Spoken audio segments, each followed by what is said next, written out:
Hello everyone, it's my second blog. Please subscribe my YouTube channel. আমরা যশোর গদখালি গিয়েছিলাম, সেইখানে আমাদের একটা রিলেটিভদের বাড়ি ছিলাম। সকাল সকাল দেখো আমরা পুকুর পাড়ে চলে এসেছি। দেখো কত সুন্দর লাগছিল, চারিদিকে কুয়াশা ভরা ছিল। পুকুরের চারপাশ দিয়ে অনেক কুল গাছ হয়েছিল, তাই একটু ভিডিও করে নিচ্ছিলাম। দেখছো কত কুল হয়েছে। আমি ওকে বলছিলাম একটা কুল ছেড়ো, তাই ও ছিঁড়ছিল।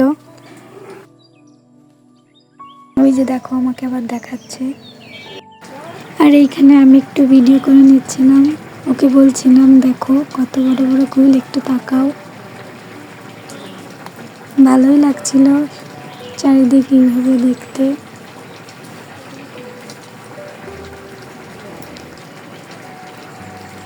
এবার আমি একটু খেয়ে দেখলাম কেমন লাগে।